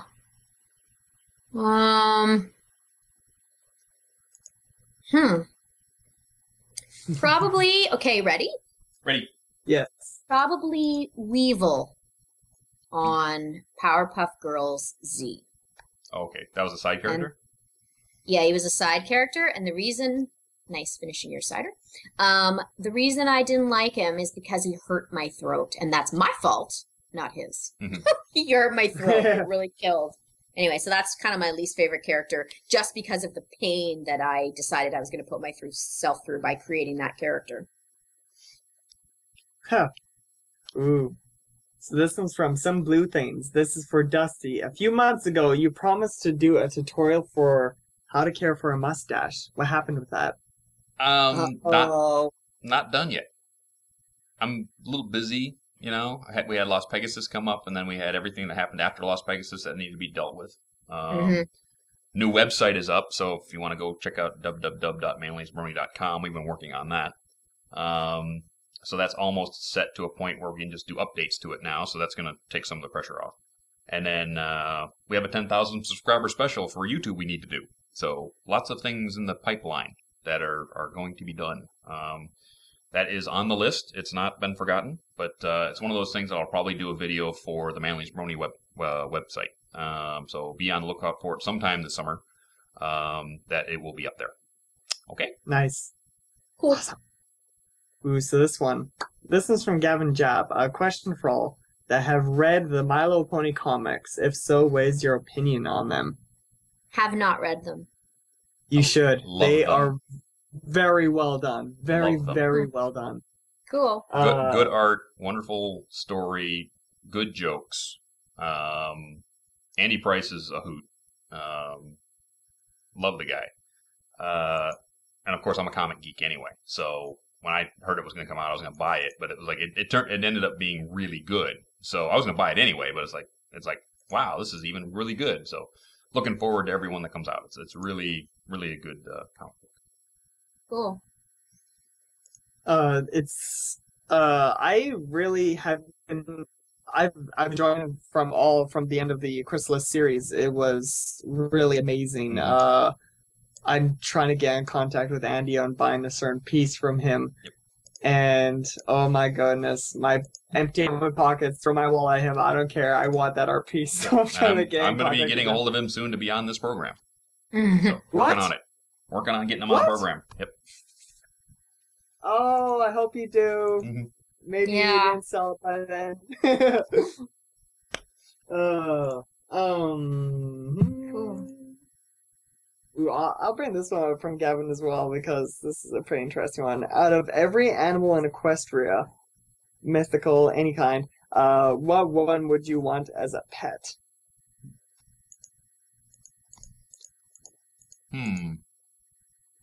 Interesting. I want my own Fluttershy. That's what I want. I think I would like Fluttershy too. Mm-hmm. She's so cute. She's so adorable. You know how I'm sort of like you know how pets are always like their masters, right? Yes. So for me, right, I would probably have, you know, a male griffin I could bond with, right? Yeah. We'd be like best buds, and you know, Brohofen and all that stuff, right? That'd be cool. So I'd have a male griffin. Yeah, that'd be cool. I would like, you could like sit on Gilda's back and ride around, fly around the world. That'd be awesome too. But you gotta mind their attitude. Mm-hmm. You do, but my cat's like Gilda, so never mind. There you go. I'm going really low on questions. Oh, here we go. You know, I'm gonna bring this one up because it's a very good one in my opinion. When doing dubbing versus prelay animation, this one's from Ramble. When doing dubbing versus prelay animation, do you often find having to match the existing animation prevents you from delivering a performance the way you've envisioned the character would do? Yeah, I mean, sometimes it is, you would deliver the line differently if you were the person that was originally saying the lines, you would definitely choose to do it a different way. But I don't find it hems me in, and that's something that's, a particular skill that you have to develop when you're doing dubbing, is that you've got to be able to find those moments within the limitation of time and space. Yeah, who was it that? There was someone that was talking about that, about since their mouths are moving, they would just switch scene. You kind of have to almost speed up your own talking to try to keep up with them. That was Vincent. For sure. Yeah, that was Vincent, yes. Vincent Tong. Yeah, that's absolutely, you do have to do that, and every now and again you can rewrite the line, but to make it fit better. But usually they're pretty well written, so taking out a word or adding a word would disrupt the flap matching. Right. So yeah, you got to get it pretty in there, and so that's the challenge: is how do you make that your own and not sound stilted within that limitation? You know what, Screwy? We're against it. Give me that one good last question. That was it. That was it, huh? Awesome. I wanted to bring it up because I like that one. Okay. Well, we are at the end of the program then. So we are going to give you the list of this wonderful, wonderful entertainment that you can find right here on Everfree Network every week. So after this wonderful program on Mondays, you get Cutie Art Crusaders, Tuesdays, 6 p.m. Pacific, 9 p.m. Eastern, where the CAC find and discuss the best fan art this fandom has put out for a while. And then the Brony Clubhouse, that is Tuesdays, 7 p.m. Pacific, 10 p.m. Eastern. Equestria Inquirer, the guys with all the comedy and news from the desk in Ponyville, will be Wednesdays, 6 p.m. Pacific, 9 p.m. Eastern.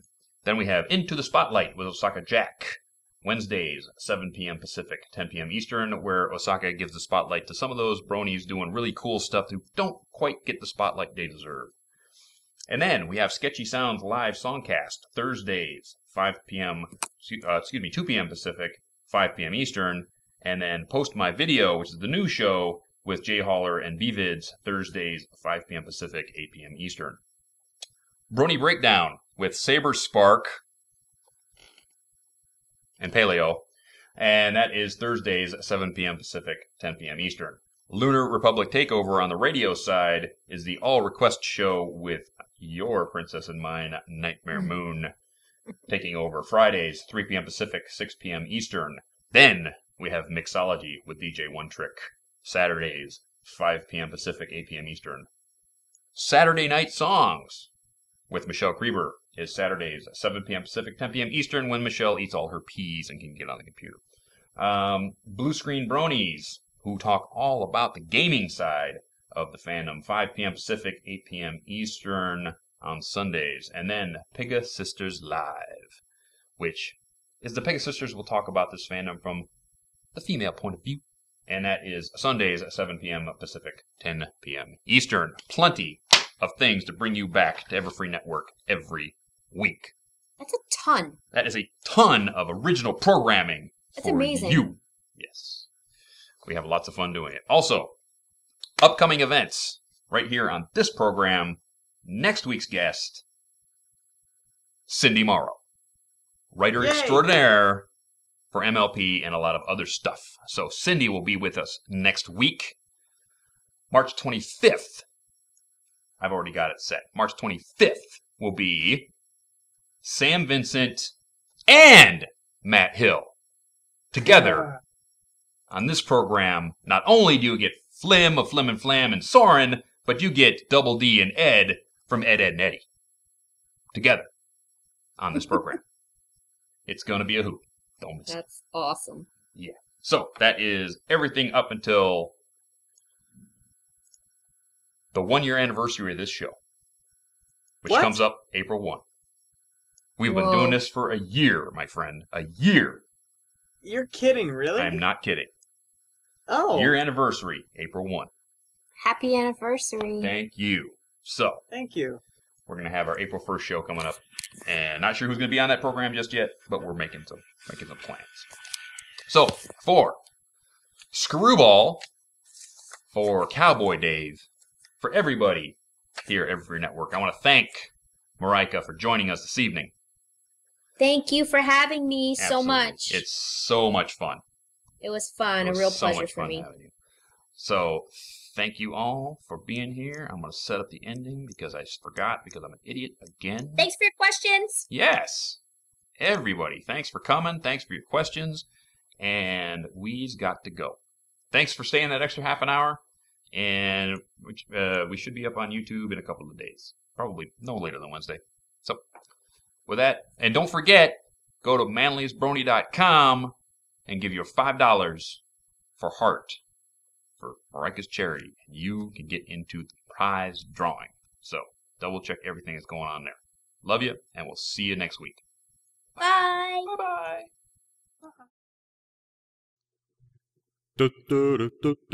Good night, sweetheart. Well, it's time to go. Good night, sweetheart. Well, it's time to go. We hate to leave you, but we'll be back soon. Good night, sweetheart. Good night. Good night, sweetheart. Good night.